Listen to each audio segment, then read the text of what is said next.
Hello everyone, welcome back to Pakistani reaction. आज हम जिस वीडियो पे रिएक्ट करने वाले हैं उसका टाइटल है budget 2025 full analysis, no income tax for up to ₹12 lakh by Prashant Dhawan. मतलब कि जो 12 लाख तक जो साल का कमाते हैं उनको टैक्स फ्री कर दिया हुआ। तो देखो ये जो पैसा ना जो टैक्स की मद में देते हैं, आई डोंट नो उसकी परसेंटेज क्या है। अब वो अपनी स्पेंडिंग को बढ़ा सकते हैं, स्पेशली मिडिल क्लास।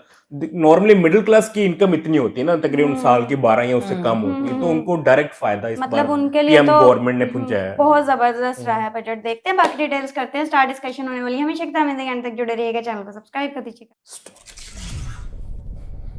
कैरियर 247। नमस्कार and welcome you all to career 247। मैं हूं प्रशांत धवन। नाउ लंबे समय बाद एक अच्छा बजट देखने को मिल रहा है जहां पर मिडिल क्लास को एक बहुत ही बड़ा रिलीफ दिया गया है। जो टैक्स पेइंग जनता है भारत की, वहां पे मैं कहूंगा 90% लोगों को एक बहुत ही बड़ी छूट दी गई है। यहाँ पे आप देख पाओगे giant tax relief for middle class. आपको इनकम टैक्स पे करने की आवश्यकता नहीं है। अगर आपकी इनकम 12 लाख तक है, एक्चुअली 12,75,000 तक भी आप अगर कमाते हो ना, तो आपको इनकम टैक्स के रूप में ₹0 पे करने होंगे। और उसके आगे भी आप अगर जाओ तो कहीं ना कहीं किसी को थोड़ा बहुत बेनिफिट टैक्स में मिला ही है। और सरकार ने क्लियरली एक इंडिकेशन दे दी है कि इस बजट के बाद सरकार मानती है कि मिडिल क्लास जरा खर्चा करेगी, गाड़ी परचेज करेगी, घर लेने का सोचेगी। मगर मेरे हिसाब से एक काम अभी करना और बाकी है कि जो हमारे कॉर्पोरेट्स हैं, देश के कंपनियां हैं, उनको भी कहीं ना कहीं हमको बोलना पड़ेगा, समझाना पड़ेगा कि आप सैलरीज बढ़ाइए एम्प्लॉयज की, तभी उनके हाथ में जेन्युइनली पैसा आएगा, जिससे देश में डिमांड जागेगी और देश की ग्रोथ भी आगे बढ़ेगी। और आप समझ गए होंगे कि मोदी जी ने एक दिन पहले, बजट से एक दिन पहले ये क्यों कहा था। मैं मां लक्ष्मी से प्रार्थना करता हूं कि देश के हर गरीब एवं मध्यम वर्ग समुदाय पर मां लक्ष्मी की विशेष कृपा रहे। और यहाँ पे आप देख पाओगे ये मिला है रिलीफ बहुत सारे टैक्स पेइंग इंडियन सिटीजन्स को। पहले तो मैं आपको ये बता दूं, देखो भारत की आबादी बहुत बड़ी है। कई लोग बताते हैं कि एस्टिमेट्स के हिसाब से चाइना से भी बढ़ चुकी है, मगर इस बहुत बड़ी आबादी का रफली 2.2% लोग एक्चुअली टैक्स में कुछ पे करते हैं। टैक्स फाइल करने वाले बहुत सारे लोग आपको मिल जाएंगे, मगर सरकार को कुछ पैसे के रूप में देने वाली जो पॉपुलेशन है अभी भी 2% या फिर 2.3% के आसपास है। बहुत ही जरा कम आबादी है भारत में अभी भी। और अजीब बात देखिए, इस छोटी सी आबादी को ना बहुत ज्यादा टैक्स के अंदर दबा दिया गया था। अब सरकार ने थोड़ा सा और रिलीफ दिया है, और रिलीफ ऐसा नहीं है कि जादू की छड़ी से मिल गया है।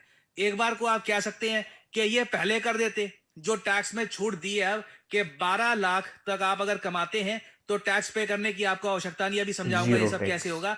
ये पहले कर लेते। इतना टाइम क्यों लग गया? टाइम इसलिए लग गया क्योंकि देखिए सरकार यहां पर बहुत सारा रेवेन्यू अपने हाथ से छोड़ रही है। सरकार ने कैटेगोरिकली इस बजट में देश को बताया है कि जो हमने टैक्स में आपको छूट दी है ना, इससे सरकार को जो रेवेन्यू में लॉस होगा, इधर आप देख पाओगे, ये मैं आपको जो बजट की हाइलाइट्स है गवर्नमेंट डॉक्यूमेंट्स की, वहीं से आपको दिखा रहा हूं। Government is set to lose a revenue of 1 lakh crore rupees. 1 lakh crore रुपए सरकार की जेब में जो पहले आया करते थे ना, अब वो नहीं आएंगे ये टैक्स में छूट देकर।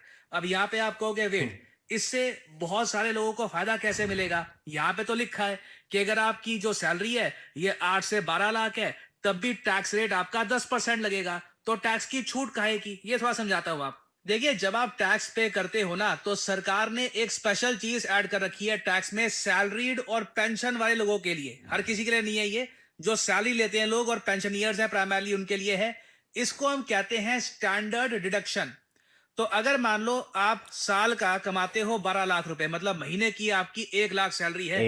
1 लाख रुपए वाली सैलरी वाले लोग ना भारत में आज भी बहुत कम है। सरकार ने जो ये छूट दी है ना टैक्स की, ह्यूमंगस स्केल पे दी है। सरकार एक बार को चाहती तो 10 लाख तक कर सकती थी टैक्स की छूट, मगर सरकार ने यहाँ पे मान के चला कि देखिए एक बार को 12 लाख तक भी जो लोग कमा रहे हैं ना, उनको भी टैक्स की छूट दो। तो वहां पे अब मान लो पहले आपका जो भी टैक्स बनता था, जो आपको पे करना होता था, उसमें सीधा आपको लग जाएगा स्टैंडर्ड डिडक्शन, और उसकी वजह से आपको ₹0 टैक्स पे करना है। यू डोंट हैव टू पे tax at all. Standard deduction की वजह से जो लोग 16 लाख कमाते हैं, 20 लाख कमाते हैं, 24 लाख कमाते हैं, इनको भी फायदा होगा। इवन आप अगर 50 लाख रुपए कमाते हैं साल के, तब भी अब आपके 1,10,000 रुपए टैक्स में बच जाया करेंगे हर साल।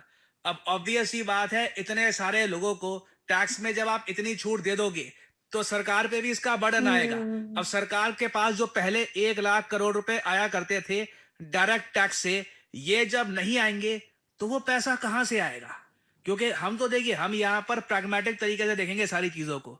मैं इसलिए कहता हूं, कई लोग एक्चुअली कह रहे थे लास्ट वीडियो में कि सर आपने ये बात तो कर दी कि हमारे देश में जो प्राइवेट कंपनीज हैं ये बहुत सारा पैसा कमाती है और ये लोग सैलरीज इतनी पे करते नहीं है, मगर आप टैक्स के बारे में क्यों नहीं बोलते? देखो, टैक्स में ठीक है, अब जैसे 12 लाख जो कमा रहा था उसका ठीक है, यहाँ पे टैक्स बच गया, मगर यहाँ पे मैं ये कहूंगा अगर उसकी सैलरी बढ़ जाए ना तो उसको कई गुना ज्यादा बेनिफिट यहाँ पे होता। और ये जो अब 1 लाख करोड़ रुपए का आप कह लीजिए थोड़ा झटका सरकार को लगाए कि ये पैसा अब कहां से आएगा, घूम फिर के देखिए, देश हो घर हो, जो मेन गणित होता है वो हर जगह सेम होता है कि आपको देखना पड़ता है कि आमदनी कितनी हो रही है और खर्चा कितना हो रहा है। अब इस गणित में ये 1 लाख करोड़ रुपए सरकार यहाँ पर त्याग रही है, तो मैंने यही सोचा बजट में हो सकता है कि डिस इन्वेस्टमेंट की बात होगी। सरकार हो सकता है कि किसी सरकारी कंपनी में कुछ स्टेक बेचेगी, कुछ बोलेगी कि देखिए हम यहाँ पर इस कंपनी का इतना % स्टेक बेच रहे हैं, कुछ 20,000 करोड़ यहाँ से आएंगे, 30,000 करोड़ यहाँ से आएंगे, ताकि जो फिस्कल डेफिसिट है ये उसकी परसेंटेज भी हम मेंटेन कर पाए। क्योंकि हम दुनिया को ये नहीं दिखाना चाहते कि यहाँ पे सरकार बहुत ही ज्यादा लॉस में जा रही है। क्योंकि अभी अगर मैं आपको दिखाऊं ना, भारत का जो पूरा गणित है, आमदनी कितनी है और खर्चा कितना हो रहा है, आपको थोड़ी सी चिंता होगी। अब इस बार के बजट का जो पूरा सार है, पूरा जो निचोड़ है, ये कुछ पंक्तियों में मैं आपके सामने प्रस्तुत कर रहा हूं। इधर आप देख पाओगे अमाउंट 50.65 लाख करोड़ रुपीस। ये जो पूरा अमाउंट है ना 50 लाख करोड़ से भी ऊपर का, ये है हमारा खर्चा।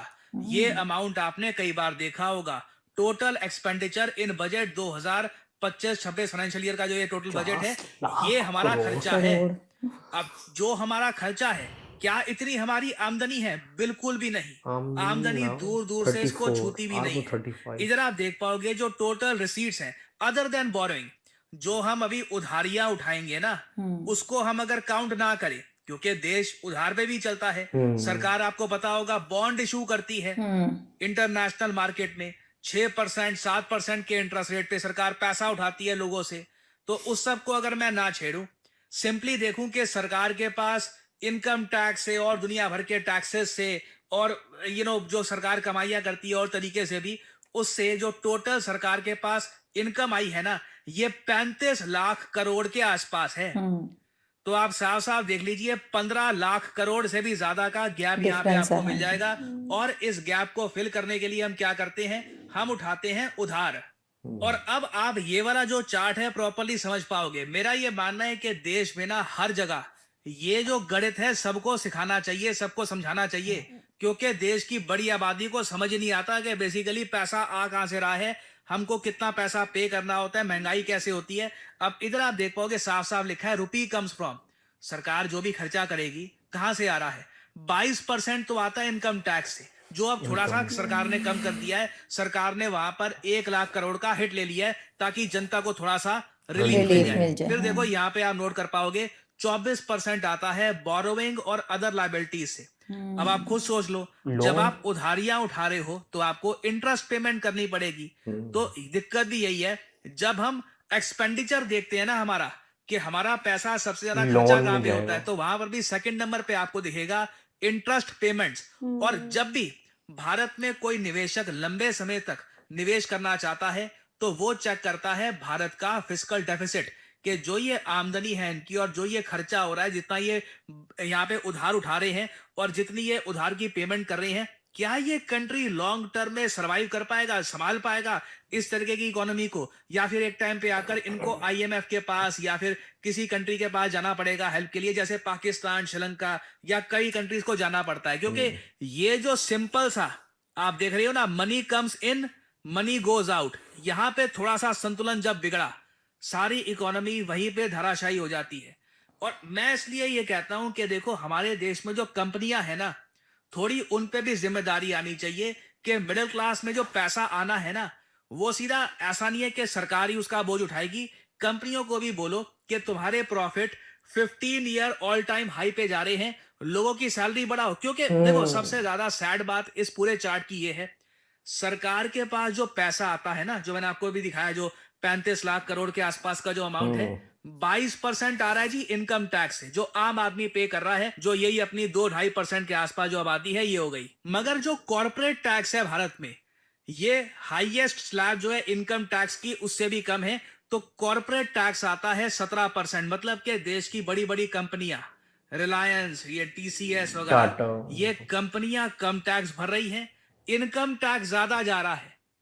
ये कहीं ना कहीं हमको ठीक करना होगा। जब अच्छा कंपनियों, अच्छा, अब या तो देखो, अगर मिडिल क्लास कॉर्पोरेट ज्यादा टैक्स पे नहीं कर बढ़ा रहे हैं रहे और हो, आप कंपनीज चाहते हो कि कम। कंपनीज की जो बैलेंस शीट है खराब ना हो, हरी भरी दिखे कंपनियां, तो एटलीस्ट कंपनियों को ये तो बोलो कि अपने एम्प्लॉयज को जरा सैलरी दे, ताकि आम आदमी के हाथ में पैसा ज्यादा आए। पाकिस्तान नहीं में भी तो ऐसा ही है। सरकार देखिए अपनी तरफ से बर्डन लेती रहेगी। अब 1 लाख करोड़ का झटका लगा सरकार को, अब आपको क्या लगता है ये जो झटका लगाया गायब हो जाएगा? कहीं ना कहीं से तो आएगा ना। एडजस्ट होएगा। सरकार कुछ तो बेचेगी, कुछ ना कुछ तो करेगी। ये जो 1 लाख करोड़ का जो अभाव आ गया है, ये जादू की छड़ी से जाएगा नहीं। सो अगेन ये सारी चीजें हमको यहाँ पर सोचनी होगी। बट अभी के लिए मैं कहूंगा कि काफी एक अच्छी बात है कि ऑल टुगेदर हमारे देश में जो मिडिल क्लास है इनको थोड़ा रिलीफ मिला है, बट और भी बहुत कुछ करने की अभी आवश्यकता है।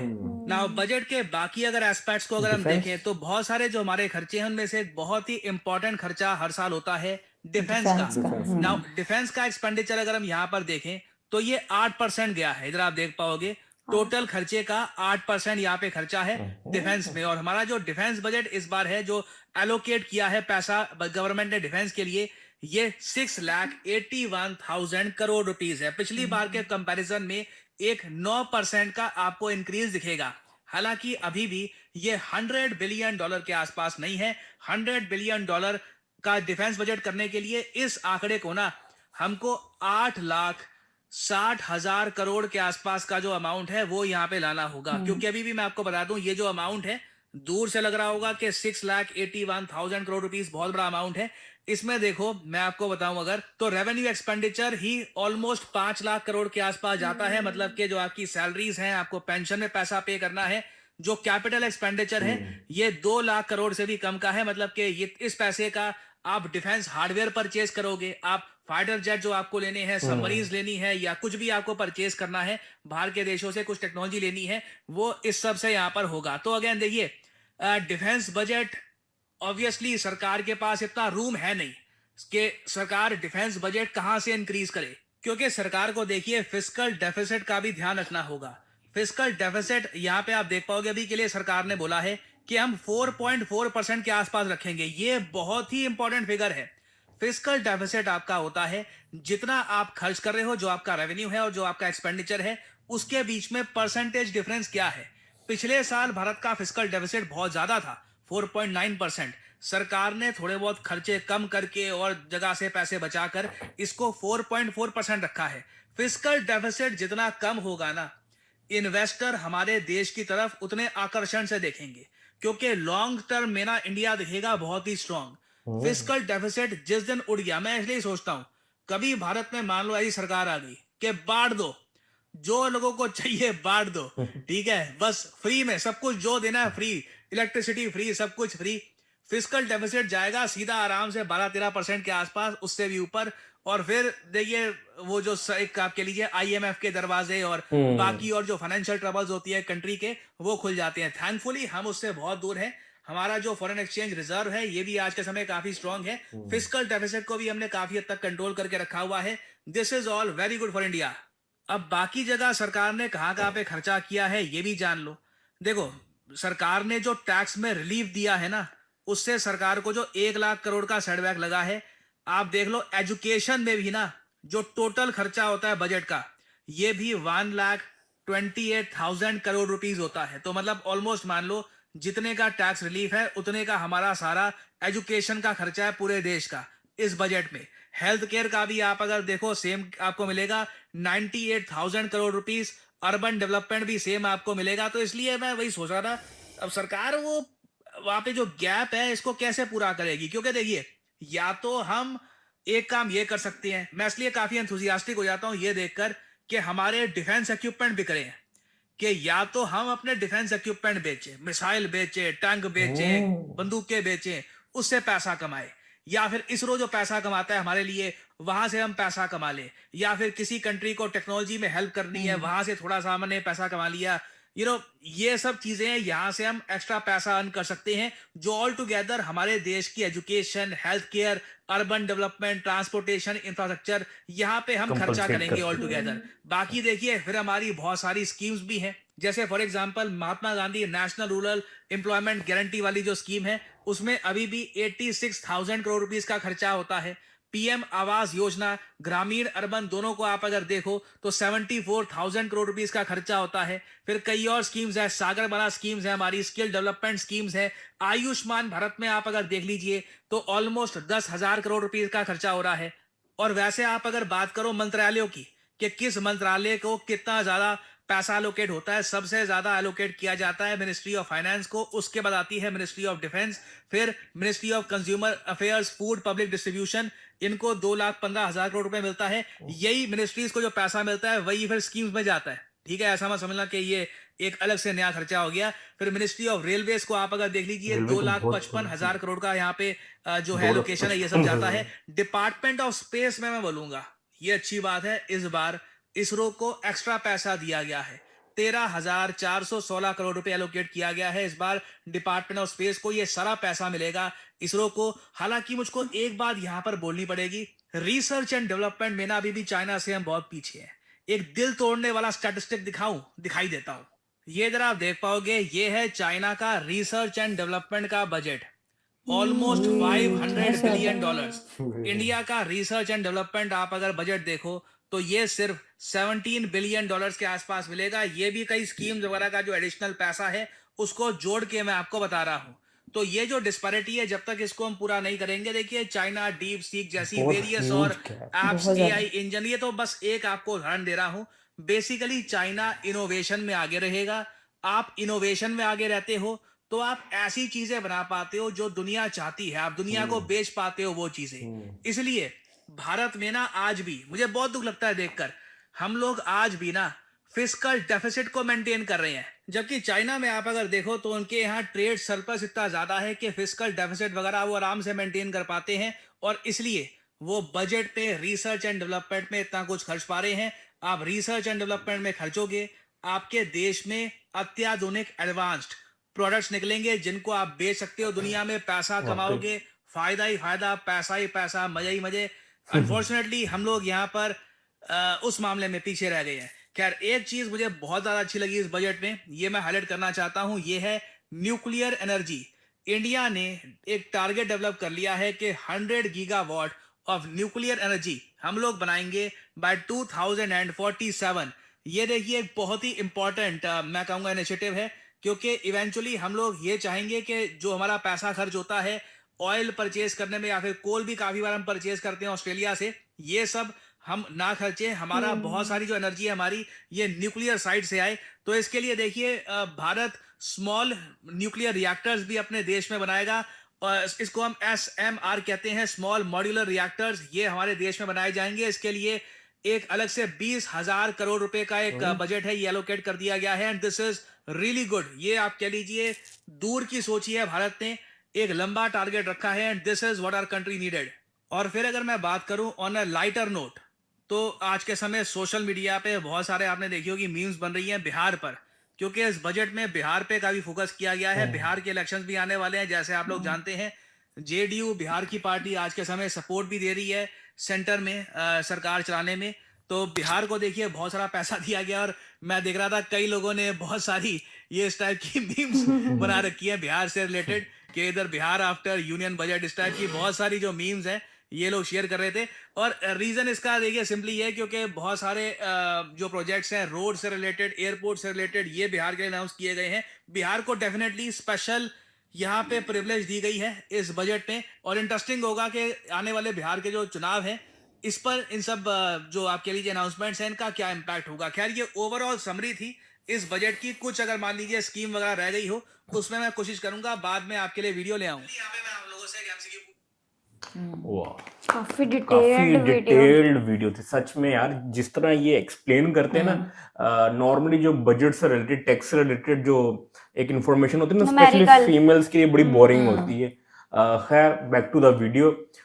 वो लास्ट ईयर मुझे याद है जब बजट आया था तो यूपी की गवर्नमेंट के लिए उन्होंने काफी सपोर्ट किया था, बट नो डाउट यूपी की गवर्नमेंट ना डिलीवर भी कर रही है। देखो उधर क्राइम रेट कम हुआ, इंफ्रास्ट्रक्चर बढ़ा, ट्रांसपोर्टेशन और वो जो होता नहीं वो टेम्पल टूरिज्म वो भी इंक्रीज हुआ। अब जैसे महाकुंभ का मेला चल रहा है, महाकुंभ मतलब जो 144 ईयर्स के बाद आता है, और गवर्नमेंट एक्सपेक्ट कर रही है अराउंड 4 लाख करोड़ का उधर ना रेवेन्यू होएगा, मतलब जनरेट होगा, जिसमें आई गेस जीएसटी की मद में खाली 25,000 करोड़ से ऊपर गवर्नमेंट को अर्निंग होगी, और आम लोगों को भी कितना फायदा होगा। खैर, और इसके अलावा जो मिडिल क्लास फैमिलीज को उन्होंने जो टारगेट किया हुआ कि पहले उन पे टैक्स होता था, अब उनको टैक्स कम कर दिया, 12 लाख तक जो एनुअल कमा रहे हैं उनपे मतलब 0% है। अब वो जो टैक्स पे करते थे ना, अब वो अपनी स्पेंडिंग किया करेंगे, मतलब जो मतलब मार्केट में पैसा आएगा।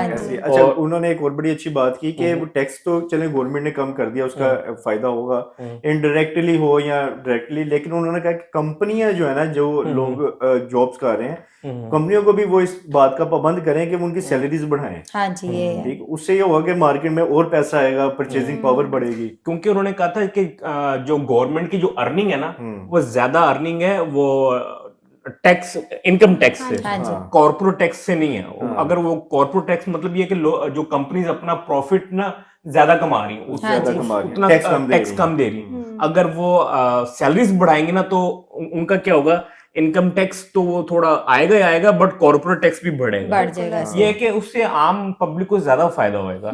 और इसके अलावा काफी सेक्टर में इसरो का बड़ा अच्छा लगा, क्योंकि इसरो आपको पता है वर्ल्ड वाइड मतलब इतना एक फेमस अचीवमेंट्स तो इतनी ज्यादा है कि आप सोच भी नहीं सकते। जो अभी उन्होंने रिसेंटली डॉकिंग की है, और मतलब इंडिया वर्ल्ड का 4th कंट्री हो गया जिन्होंने अभी स्पेस स्टेशन बना रहे हैं, डॉकिंग की है। और उसके अलावा वो कह रहे थे कि अपना फाइनेंस से रिलेटेड हमारी कितनी अर्निंग जो हम जो उसको इंटरेस्ट में हमारी जा रही है, और वो भी बहुत बड़ा मतलब गैप है।